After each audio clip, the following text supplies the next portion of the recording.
जय बेनी माधो सकल काम साधो। जी हाँ, यही है अगर आधुनिक भाषा में कहे तो बेनी माधव मंदिर की टैगलाइन। जी हाँ, इस टैगलाइन को अगर आप अपने जीवन में उतारते हैं तो आपके काम आसानी से सफल होते चले जाएंगे। अगर आपको यकीन ना हो तो आइए सुनिए इन भक्त की जुबानी। आपका शुभ नाम? राकेश यादव। राकेश जी, आप मंदिर से कितने सालों से जुड़े हैं? मंदिर में हम 2007 से जुड़े हुए हैं। तो 2007 से लेकर इतना लंबा समय आपने तय किया है, क्या अनुभव रहा मंदिर के बारे में? मंदिर का अनुभव हमारा ये रहा कि हम जब यहाँ आए थे तो बिल्कुल व्याकुल थे जी। मतलब अपनी जीवन लीला से मुक्ति चाहते थे। इतना क्या करते हैं आप? पहले तो हम जब यहाँ आए थे तो मूंगफली बेचते थे जी, और रुदौली के रहने वाले, जो कि अयोध्या से 40 किलोमीटर दूरी है। और अब क्या करते हैं? अब बेनी माधव मंदिर से हमने गुरुजी से इतना वो पा चुके हैं कि अब स्कॉर्पियो एन हमारे पास है। क्या बात है, वाह। तो क्या आप ये मानते हैं कि ये सब बेनी माधव की ही? जी, ये हमारे गुरुजी की कृपा है, बेनी माधव मंदिर की कृपा है। तो क्या सुबह उठकर आप भी कहते हैं बेनी माधव सकल काम साधो? जी, बेनी माधव सकल काम साधो, माधव सकल काम साधो। जी जी जी। तो देखा दर्शकों, ये आपके सामने का एक प्रत्यक्ष उदाहरण है, इसमें किसी भी प्रकार की कोई बनावट नहीं है। ऐसे ही तमाम भक्त बेनी माधव मंदिर से जुड़े हुए हैं। आइए एक और भक्त इस वक्त हमारे साथ हैं, उनसे भी जानते हैं। जय श्री कृष्ण, बेनी माधव सकल काम साधो, इस विषय पर आज हम चर्चा कर रहे हैं। तमाम भक्त हमारे साथ जुड़े हुए हैं। एक और भक्त हमारे साथ हैं, आपका शुभ नाम? सोमनाथ स्वर्णकार। सोमनाथ जी, वैसे तो आपका नाम सोमनाथ है, भोलेनाथ जी के ऊपर आधारित है, और आप भक्त हैं श्री कृष्ण के। तो इसके पीछे क्या रहस्य है, क्या अनुभूति है, क्या प्रेरणा है?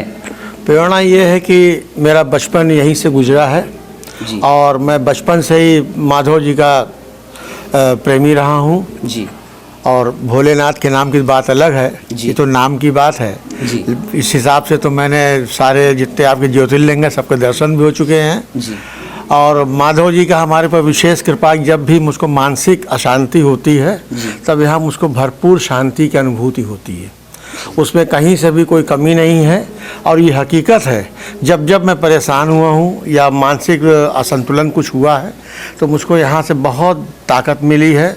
और आज भी मैं सुबह उठता हूँ तो माधव सकल काम साधो 3 बार कह के ही अपने हाथों को देख करके कर कमलों को देखता हूँ और तब मुझको शांति, पूरा दिन हमारा अच्छा बीतता है। अगर आपसे पूछा जाए कि पहली बार आप किस साल में या कितने साल पहले बेनी माधव मंदिर आए थे तो क्या जवाब होगा आपका? मैं 1965 से भगवान के दर्शन कर रहा हूँ जी। लेकिन इधर के बीच में कुछ है, मैं यहाँ से हट गया था लेकिन फिर मुझको सन 2011 से मैं लगातार भगवान की सेवा में हूँ और भगवान का दर्शन करता रहता हूँ। प्रभु की कृपा हमारे ऊपर बनी रहे, बस यही ईश्वर की कामना है। तो वर्तमान समय में तो हर व्यक्ति बहुत व्यस्त है। हाँ। ऐसे में आप भक्ति के लिए, दर्शन के लिए कैसे समय निकालते हैं? मन से बड़ा तो कुछ है नहीं। आप मन से प्रभु को मान लीजिए तो भगवान तो मन से, आपके सोच के ऊपर आप क्या सोचते हैं भगवान के विषय में। बस आप जिस कामना से भगवान को याद करें, भगवान आपके सामने उपस्थित हमेशा मिलेंगे और उसके लिए समय की कोई कमी नहीं है। आप जब भी हो, जब भी ईश्वर की कामना करनी हो, आप मन से मान लीजिए कि हे प्रभु हमारी रक्षा करिए, वो आपकी रक्षा करेंगे। हे प्रभु मुझको भोजन चाहिए, आपको भोजन मिले, सब कुछ मिलेगा। बस आपका मन से आप सारा काम करिए। अब हमारे देश में कई सारे भक्त हैं, कृष्ण भक्त हैं, तो जो आज तक बेनी माधव मंदिर नहीं आए हैं उनके लिए आप क्या संदेश देना चाहेंगे? राधे राधे, जहाँ राधे हैं वहाँ सब कुछ है। आप एक बार कामना करिए, राधे का नाम बोलिए और सब कुछ हो जाएगा। इसीलिए कहते हैं माधव सकल काम साधो।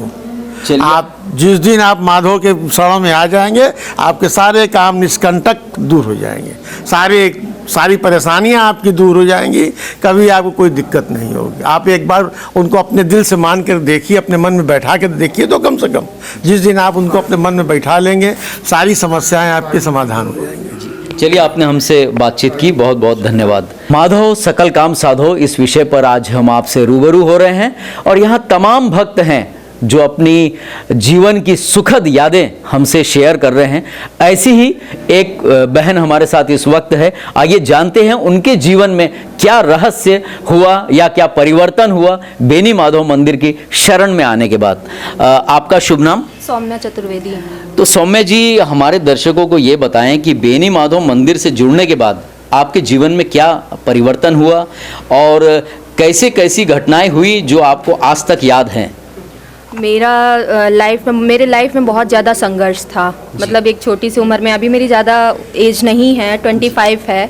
तो 25 की एज से हम कान्हा जी के बहुत बड़े भक्त हैं। तो अब यहीं पैदा हुए और इतने बड़े हुए, तो माधव जी के पास से शुरू से मतलब आना जाना, और मतलब बहुत ज़्यादा मतलब इनके प्रति कुछ भी अगर चीज़ रहती है मेरी, तो अगर कोई भी चीज़ मन में है कि मेरा ये काम नहीं हो रहा है, तो माधव जी से बोले कि हाँ मेरा ये काम हो जाए, तो बस बोलने पे ही तुरंत मेरा काम हो जाता है। मतलब तो सबसे पहले किसने बताया था आपको बेनी माधव मंदिर के बारे में? नहीं, किसी ने बताया नहीं। हम यहीं पे रहते हैं, लोकल ही हैं। तो शुरू से मेरी आस्था मतलब होती गई कि भगवान कान्हा जी के हम भक्त थे ही, तो फिर हमें यहीं पे मिल गए। तो बाकी बिहारी जैसे कहते हैं मथुरा वृंदावन में है, तो साक्षात मेरे पास भी दारागंज में हैं। तो मतलब बहुत अच्छा मतलब वो होता है, मतलब जो भी दिक्कत हमें हुई यहाँ से लेकर यहाँ न्यायालय तक की हमें दिक्कत हुई, तो कुछ भी हुआ हम माधव जी से आए बोले और मेरा काम तुरंत होता है। और लोग भी हमसे कहते हैं कि हाँ तुम माधव जी से बोलो तो मेरा काम हमने तो यहाँ तक सुना है कि जो यहाँ पर बहनें आकर याचना करती हैं अपने वर के लिए, उनकी भी मनोकामना पूरी होती है। उसके बारे में क्या कहेंगी आप? हाँ, हमने भी मांगा था इनके लिए। तो आज देख सकते हैं आज ये शख्स यहाँ पर उपस्थित हैं। आपका शुभ नाम? मेरा नाम गोपाल जी पाठक। तो गोपाल जी, आपको कान्हा जी ने इतनी सुंदर पत्नी सप्रेम भेंट की है, तो कैसा अनुभव रहा आपका? ये तो माधव जी का आशीर्वाद है और सदैव हम लोग का साथ बना रहे, माधव जी की कृपा बनी रहे। जी जी जी। तो हम ये जानना चाहेंगे कि दीदी जी जो हैं यहाँ की, गुरु माँ भी लोग कहते हैं उन्हें, गुरु दीदी कहते हैं, वो किस प्रकार से मार्गदर्शन देती है, उनसे आप किस तरीके से जुड़ी हुई हैं? उनका तो मार्गदर्शन मतलब शुरू से मेरे प्रति रहा है, और आज भी हम इनके बिना कोई चीज़ मतलब वो नहीं करते। और इनका प्यार जो है, इतना लगाव है कि मेरा ही नहीं, हर किसी के लिए इनका प्यार रहता है। और हमेशा मतलब कभी भी कोई वो नहीं, मंदिर में सभी के लिए एक समान सा मतलब जैसा भी होता है, सब कुछ एक बराबर सा वो करती है। तो इनका सहयोग अब इसके आगे मेरे पास वर्ड ही नहीं है कि क्या बोले हम इनके लिए। जी हाँ दर्शकों, वैसे यहाँ पर भक्तों की लिस्ट बहुत लंबी है, लेकिन वक्त की पाबंदी हमें अब अनुमति नहीं देती कि हम और ज़्यादा अभी भक्तों से बातचीत।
एक एक जीवन की एक एक घटना माधव सकल का उन साधु से जुड़ी है सब।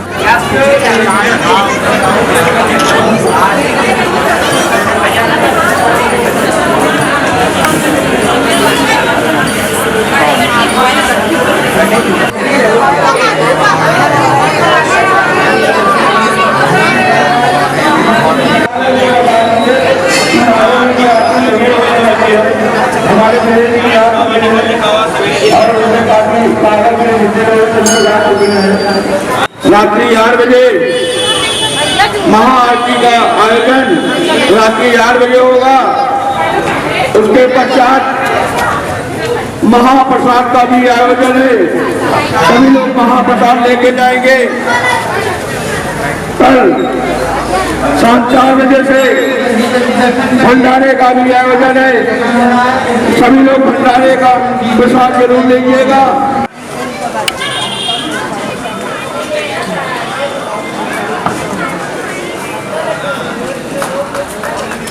वक्त है महाआरती का, जो कि है अपने आप में अद्भुत आरती। अगर आप भी शामिल होना चाहते हैं इस आरती में तो चले आइए बेनी माधव मंदिर, प्रयागराज, दारागंज। बेनी माधव सकल काम साधो। मंदिर के अंदर जो मैं महाराज हैं और आरती अगर बाहर से देख रहे आरती का हाथ जो भी भाई जो दर्शन कर चुके हैं वो बाहर निकल आए। चलो जाओ।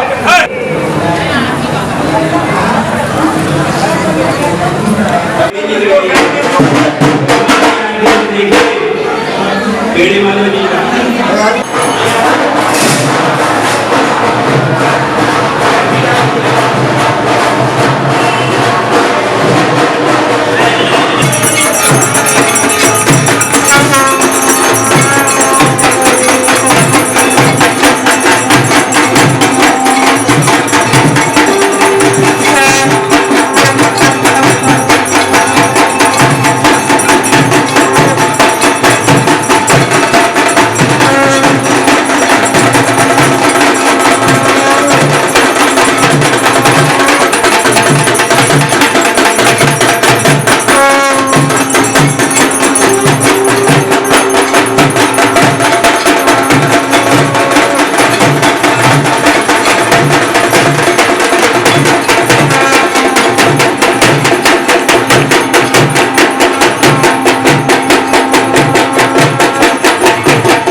माँ गंगा के पावन तट पर बसा है बेनी माधव धाम।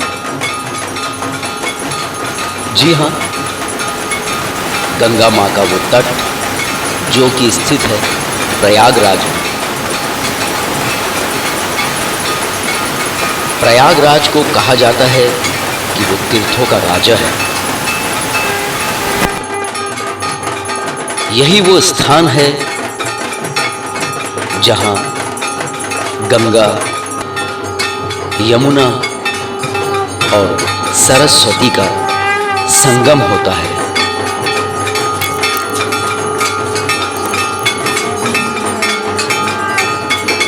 बेनी माधव मंदिर का उल्लेख पुराणों में भी मिलता है।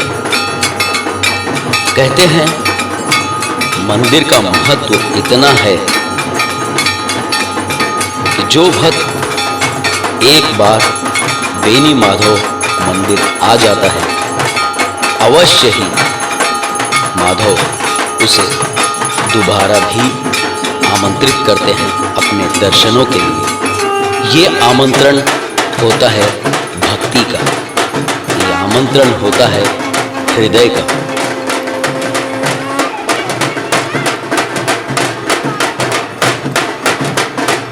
माघ मेले से पहले जब यहाँ पर यात्रा निकाली जाती है, भव्य शोभा यात्रा में बड़े पैमाने पर श्रद्धालु उमड़ पड़ते हैं। लोगों का जोश, लोगों की भक्ति चरम पर होती है। वैसे भी माधव को 16 कलाओं में निपुण माना जाता है। साथ ही साथ लोगों की ये भी मान्यता है कि माधव ही हैं जो प्रेम के बीज को अंकुरित करते हैं, पल्लवित करते हैं, फल फूल से सुसज्जित करते हैं। और यही कारण है कि वो तमाम नवयौवनाएं, वो तमाम बहनें जो अपने जीवन में एक योग्य साथी की तलाश में होती हैं, वो अपनी प्रार्थना, अपना निवेदन लेकर पहुंचती हैं बेनी माधव के दरबार में।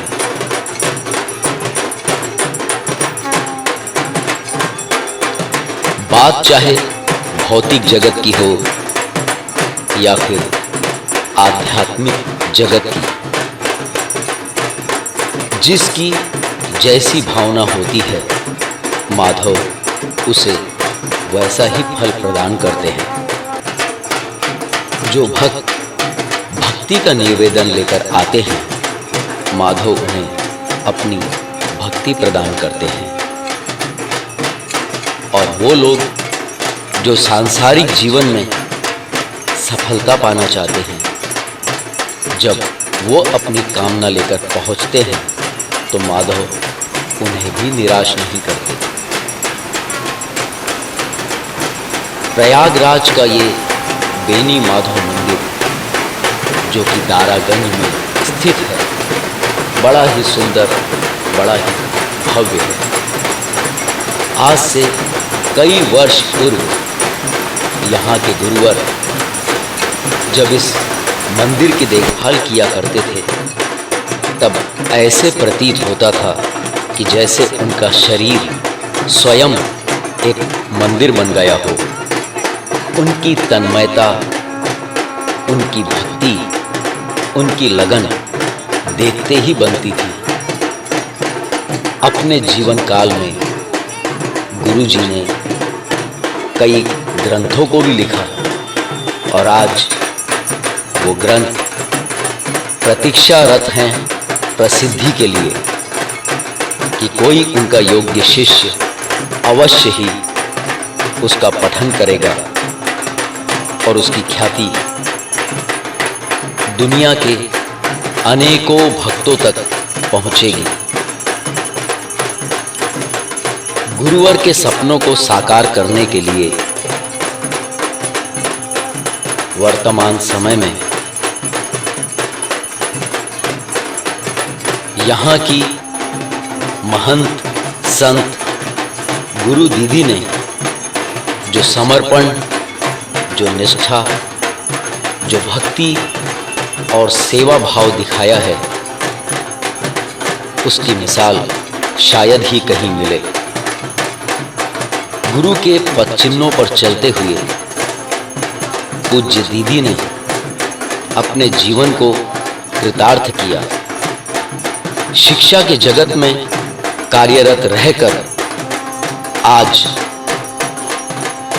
हजारों युवाओं का प्रेरणा स्रोत बनी हुई हैं। साथ ही साथ लाखों भक्त जो देश विदेश से बेनी माधव के दर्शन के लिए यहाँ आते हैं, वो दीदी जी के आशीर्वचन अवश्य सुनते हैं।